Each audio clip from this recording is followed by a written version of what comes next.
From the New Arts and Media Studios in Milwaukee, I'm Charles Purcell. This is The Log, but not the log.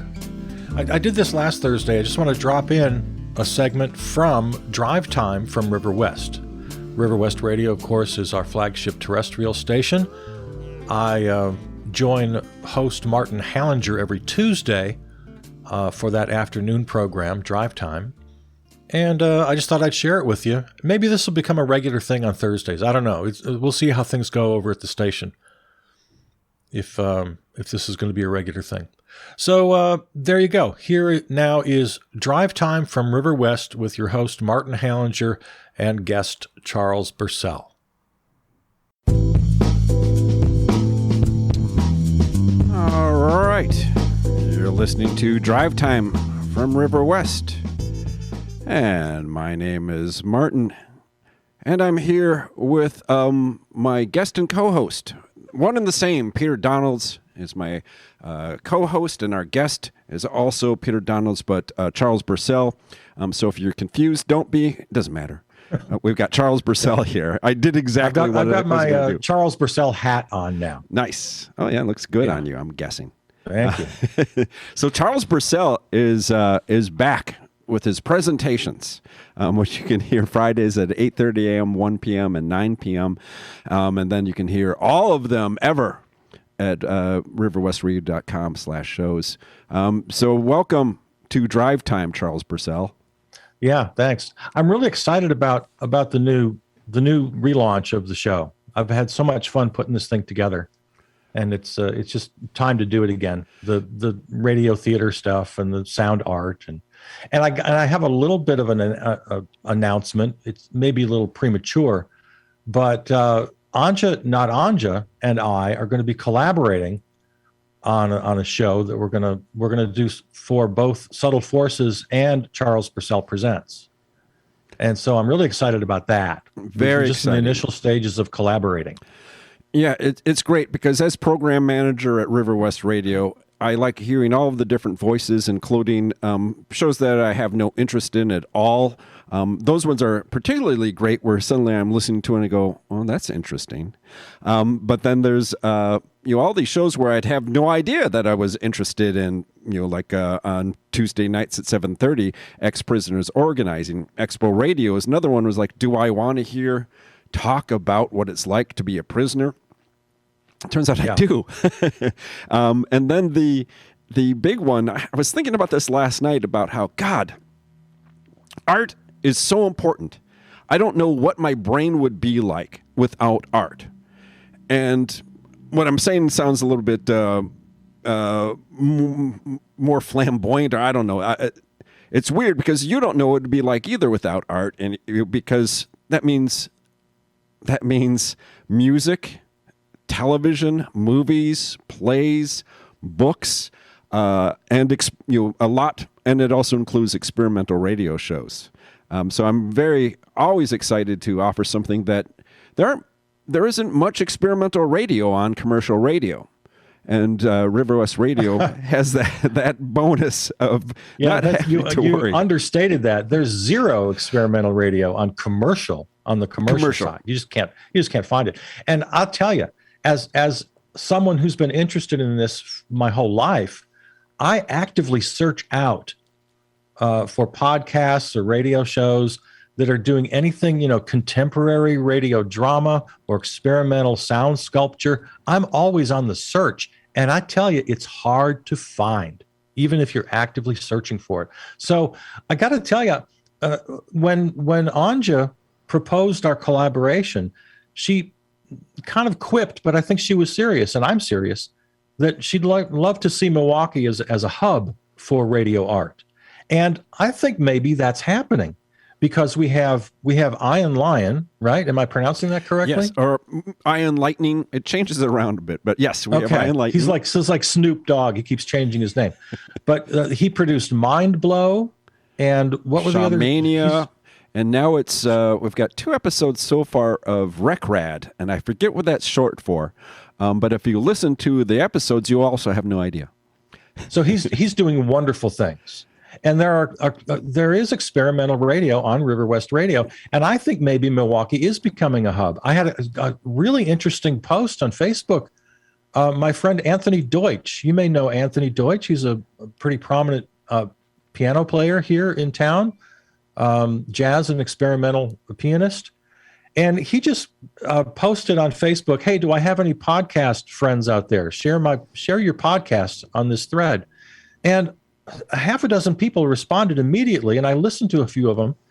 And there are things happening. I think Milwaukee really might become a hub of what I've been searching for all this time. Yeah, that's really good to hear, and it's not totally surprising, although I'm completely biased because, we have Ching Saru is another experimental show that's currently on. We used to have Wes Tank, who is now doing amazing things with rapping to little kids, children's stories. But he did a few different experimental shows that I absolutely, just loved. And speaking of the sort of forces for, a couple years, Anja, Natanja, and Frisia did a morning show on Wednesday morning, 7 a.m. till 9 a.m.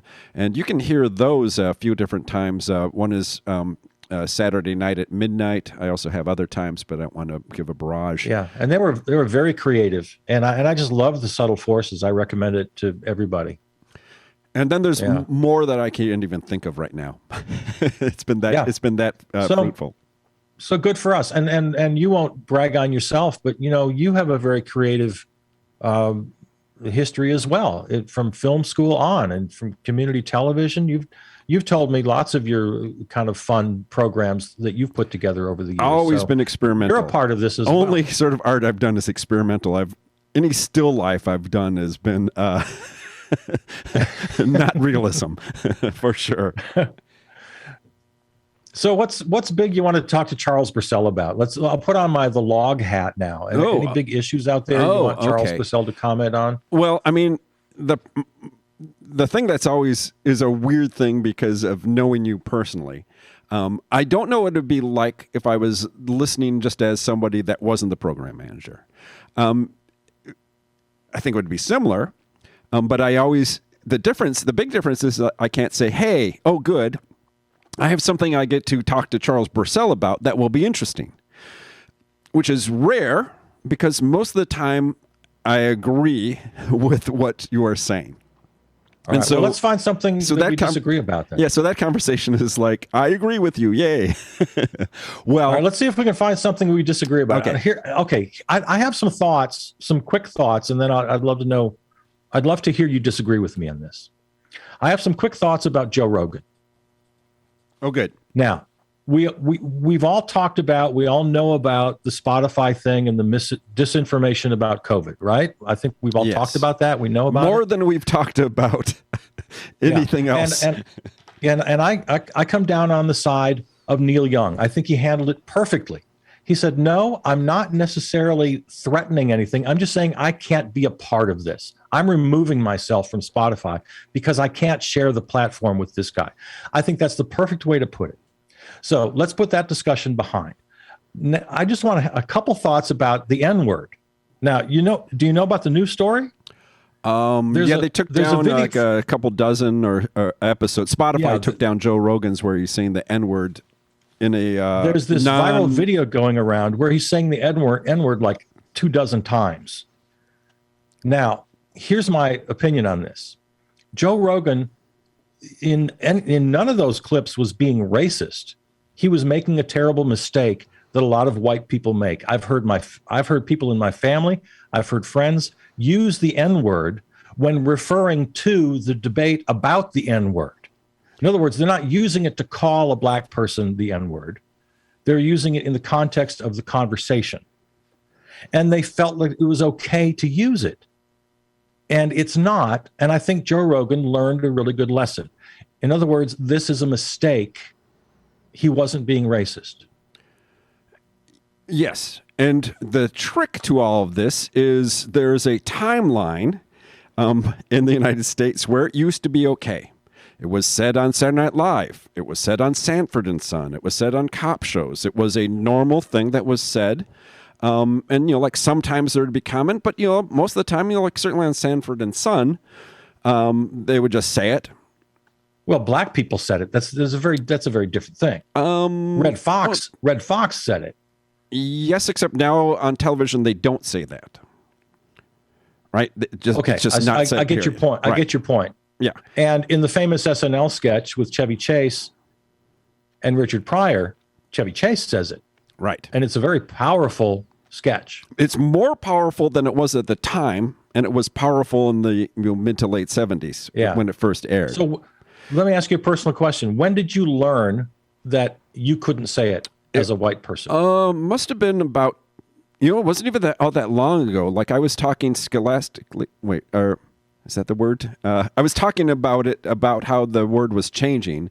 And so saying it was, there's some confusion by saying the N-word, the quote-unquote N-word, and then actually saying the N-word, right? And so sometimes there's confusion with that. I've said it here at River West Radio during the orientation. I've stopped saying that.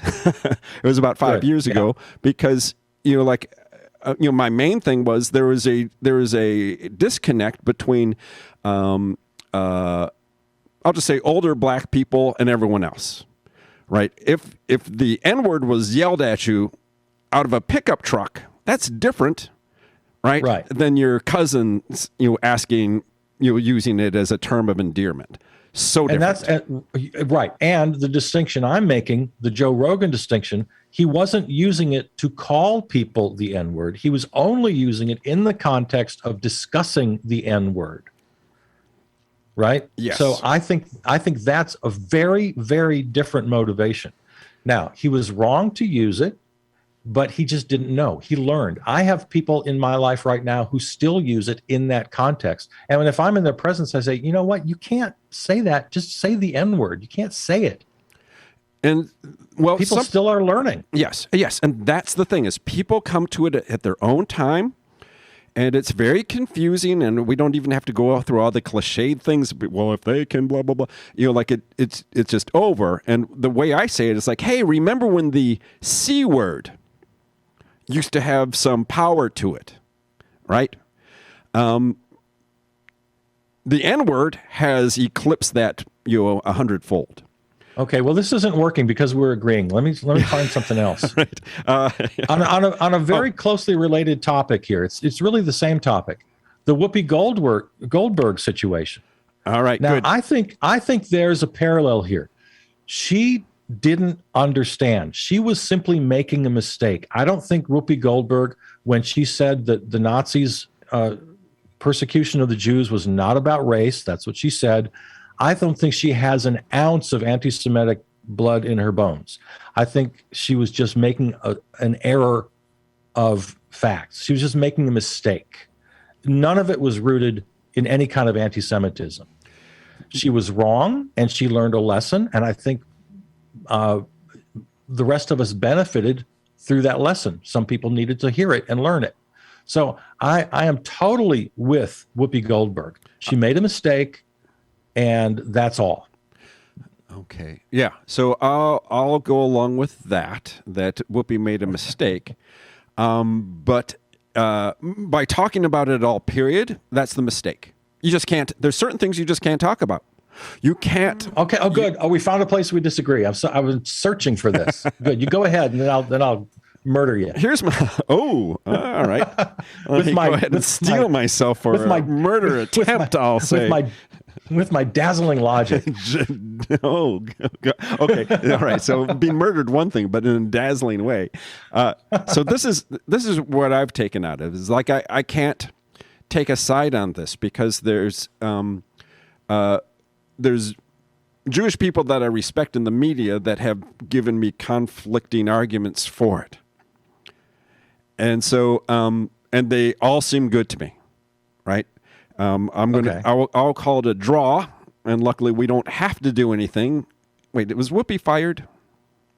Or no, but she was suspended for 2 full weeks. 2 weeks to reflect on what she thought, what she said. It'll be interesting. Has that been 2 weeks yet? She hasn't come back yet. That'll be interesting to hear what she says. She's got a whole nother week to go. Okay. Because one of the things that was pointed out to me, and this is not Martin saying this. This is something that I heard from a Jewish person online. Okay. That was saying, they're all white people. Jews are white people. I'm sorry. Jews are white people. Your Jewish friend said this? Yeah. So Jews are white. So they were agreeing with Whoopi. Yes. Yep. And yes. And so and actually, yeah, I'll just leave it at that. And so I'll go, okay, because it kind of makes sense to me because I was very confused as a child about the Holocaust. Because there's white people doing stuff to white people. Now, of course, the other side to that is, of course, it was racial because the Germans, the Nazis, decided that it would be. So it doesn't matter. It doesn't matter if one considers Jews to be white people or not, because the Germans decided they were not. So the Germans decided that it was racial. Right. In a weird way, the racist is the one who decides the definition of race. Yes. Yes, they were pretty clear about how the Germans were the superior race. Kind of the end of the story for that. As far, but then we go, well, why, right. Now we go, well, we're not going to agree with the racist. And we're going to say, well, you were just wrong about it. I mean, we could certainly say that, there was issues with, in my family with mixed marriages, where there was the Lutheran and the Methodist. I'm like, how is that ever going to work out? Yeah. Two different types of Remember there was a sitcom on ABC many, many years ago when I was a kid. I forget what it was called. Bridget Loves Bernie. Mm. Does that ring a bell? It does. It was a sitcom about a Catholic woman who married a Jewish man. Oh my God, no. And it was like, for its time, it was very progressive and very forward. It's like it was kind of an odd couple sort of situation. But this couple was kind of navigating all the prejudice they faced when a Catholic married a Jew. Yes, which and seems so try adequate. having that show today. Well, today we've got the big guy, Bob Hart's Abishola, oh, right. which I've never seen. I've only seen ads for it. That might be just streaming. I'm not sure. Anyway, yeah, I've never seen it. I don't know. It's a white guy who looked and a black woman. And not just a black woman, an African woman. She's right? from, and not just a white guy. I think he might be Polish. Oh, even better. So here's where I want to disagree with you, because I'm sorry, everything you've said, I've kind of been with. So I'm disappointed that we agree. And by the way, you're listening to Drive Time. My name is Martin. We're talking to producer Charles Purcell, who's about to murder me. I'm desperately trying to find a place where we can disagree and have some fun. Here, you said something earlier I disagree with. You said we shouldn't talk about it.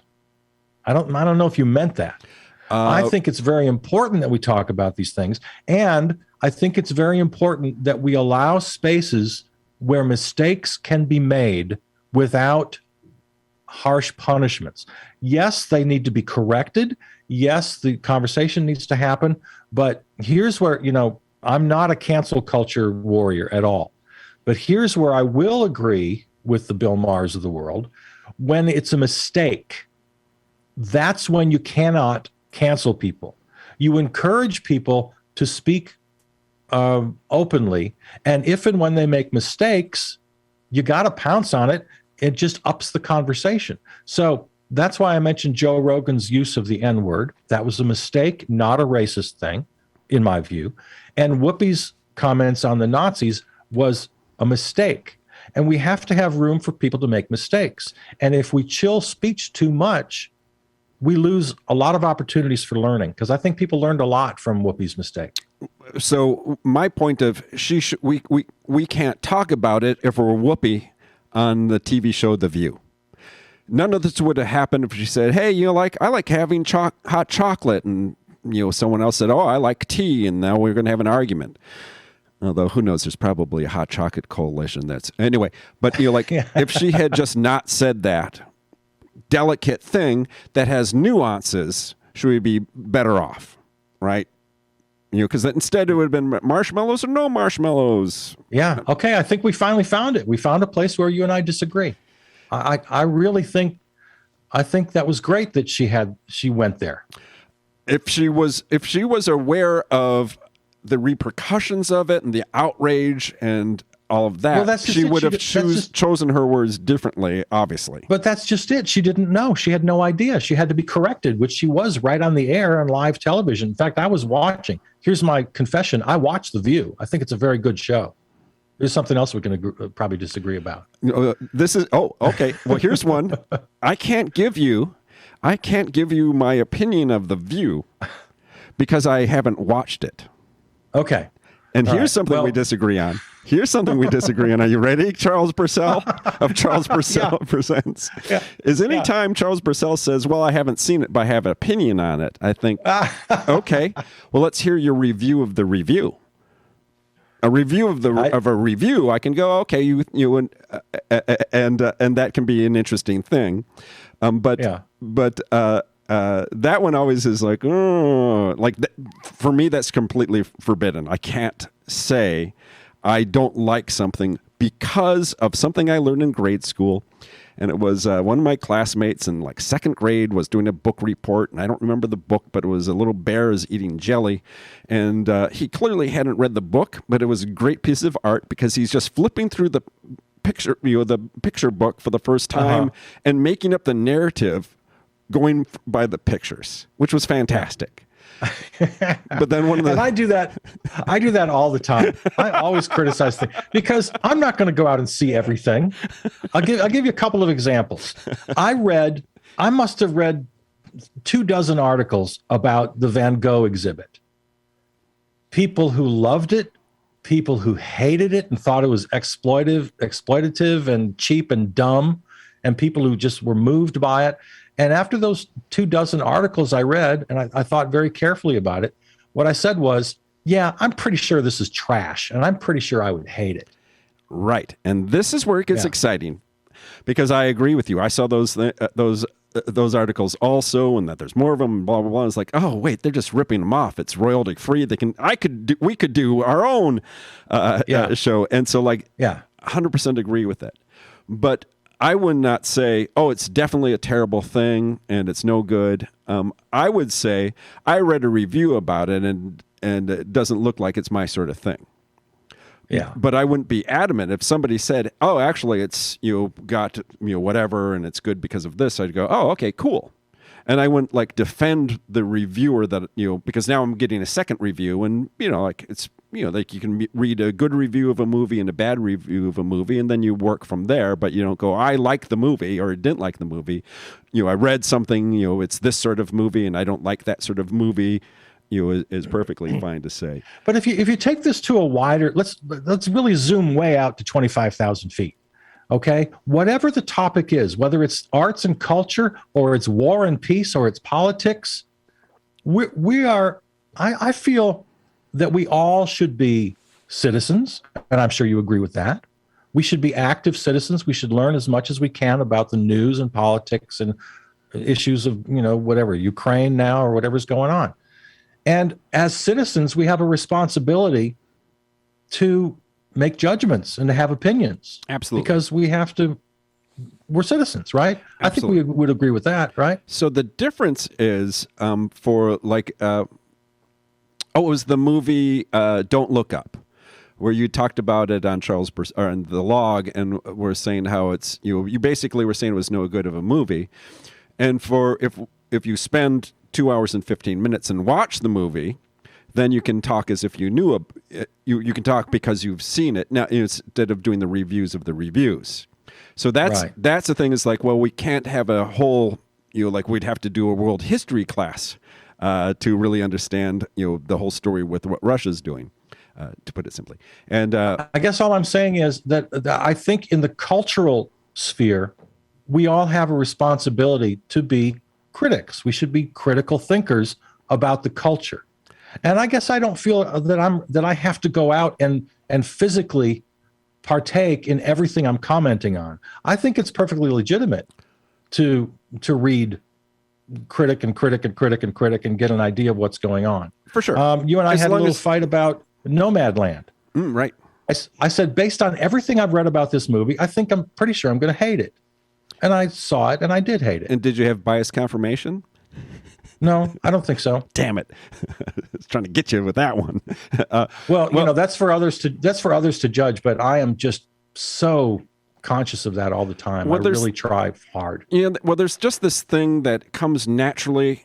I'm going to say it happens. It happened to me for sure. Going through puberty and listening to the Velvet Underground and the Doors and the Beatles. And when people were listening to REO Speedwagon, it's like, ugh, that's stupid, and I don't like it. And part of it is because like everyone likes REO Speedwagon because it's 1979 or whatever. And so there's that cool thing. Definitely, I hear you. I think that's a feature of youth that some people don't grow out of. You feel like you have to be contrary, you have to be different than everybody. Oh, everybody has short hair, so I have to have long hair. Right. I went through that phase. Yeah, and I still will catch myself on it, and there's times where it doesn't matter, like it's not of any import. But there is, like for me, it's interesting because like liking Taylor Swift is a subversive underground thing to say. It amuses me. And because, she's been around long enough that, made so many albums, but then, people only know a couple songs and they don't like her. And it's one of those things where it's easy to dislike blonde women, right? It's one of those things that's on the list that's okay to make fun of. The other one is dads. And dads are they're the number one. I was going to say old people too, but that kind of varies through time. But dads are consistently something to be made fun of. Well, I'm a believer in a very unpopular religion, and that is reason and logic. Yeah. Nobody likes that anymore, but I'm devoted to it. And if I do a lot of reading and studying about something, I feel like I can have an opinion. Well, people don't like that. Here's another one that we personally is. I like playing Wordle.